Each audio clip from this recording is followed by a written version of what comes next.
You know, whether you like the comfort of getting from A to B in your own car, you're an avid cyclist, or you prefer public transit, the fact is that most people demand on some sort of vehicle to get around. But what happens when these human-made objects are left abandoned? Well, that's when nature starts claiming what was once ours. For example, have you ever heard of the tree that ate a bicycle? Whew, sounds like one of those trees from Harry Potter. Anyway, there's actually a touching story behind the famous bike tree on Vashon Island, Washington. A young man supposedly left his bike chained to a tree in the woods before heading off to fight in a war. Over the next 100 years or so, the tree grew, engulfing the bike and lifting it right off the ground. But there's another, less heartfelt version of this bicycle's backstory that seems to be a little closer to the truth.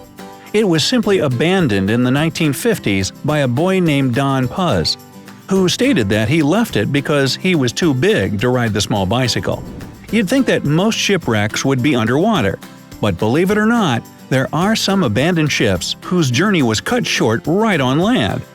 One of those is New Zealand's SS Mahino, which met its early demise due to a cyclone. The ship was headed to Japan in the 1930s, but Mother Nature had other plans.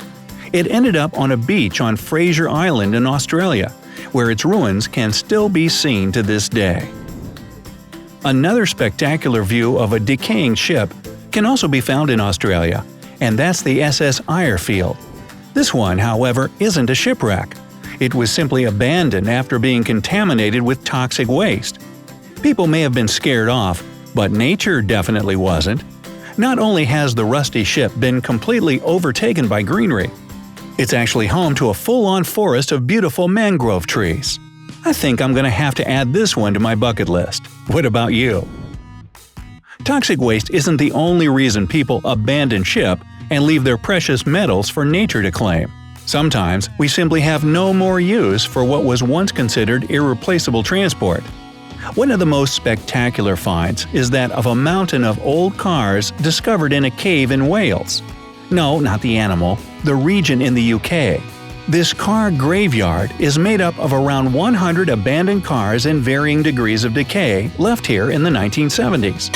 It was discovered by urban explorers making their way through an old slate mine that was closed in the 1960s. One theory of how these vehicles ended up in such an unlikely place is that they accidentally drove off the road and simply crashed. But for now, the truth behind this mind-boggling car cemetery remains a mystery. In Uyuni, Bolivia, there's another graveyard of abandoned vehicles that are succumbing to the harsh forces of nature.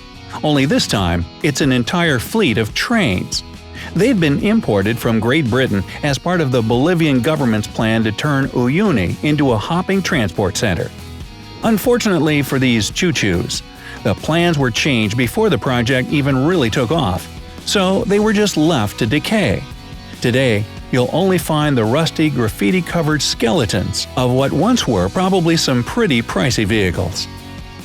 Another vehicle that's no stranger to graveyards is the airplane. Just take a look at this aircraft graveyard in Benin City, Nigeria. Here, you can see how the harsh elements are conquering the fleet of planes once flown by Okada Air. The airline was established in 1983, but ended up closing just 14 years later. Apparently, there are so many of these graveyards in Nigeria that the country has actually become known for it.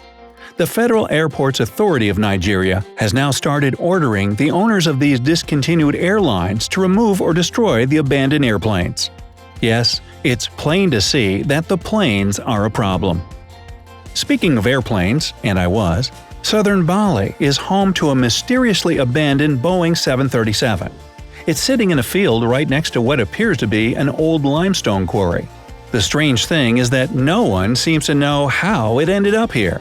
Wouldn't someone, missing an entire Boeing 737 speak up and reclaim their property?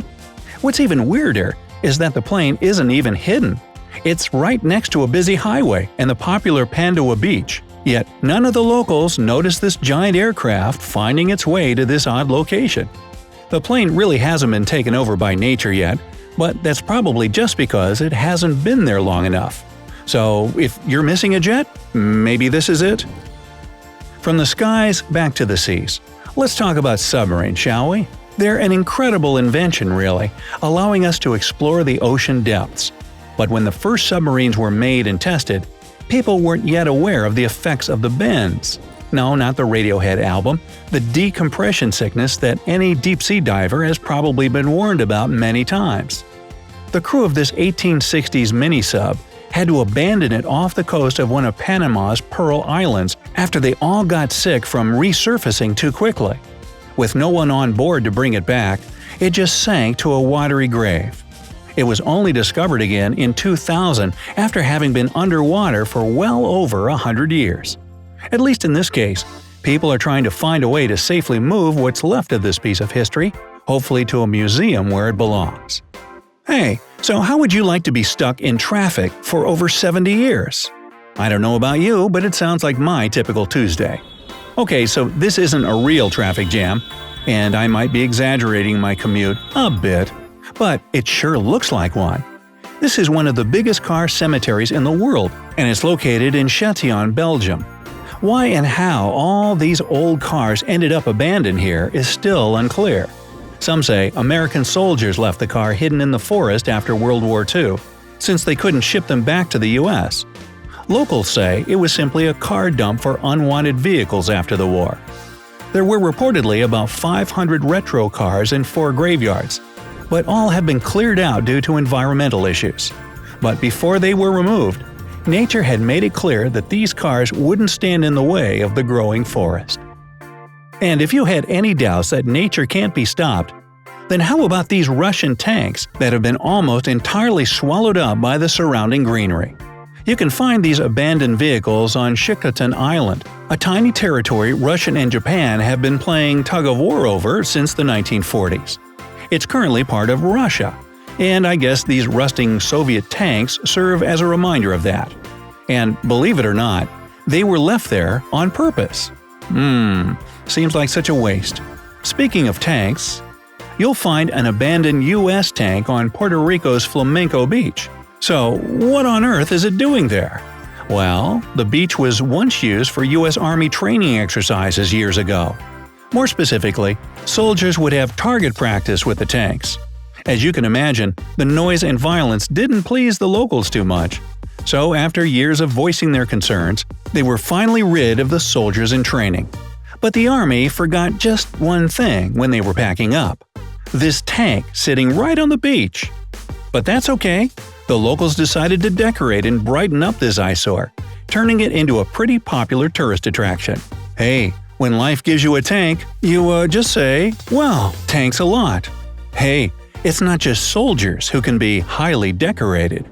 So which of these abandoned vehicles would you like to see in person? Let me know down in the comments. Don't forget to give this video a like, share it with your friends, and click subscribe to always stay on the bright side of life.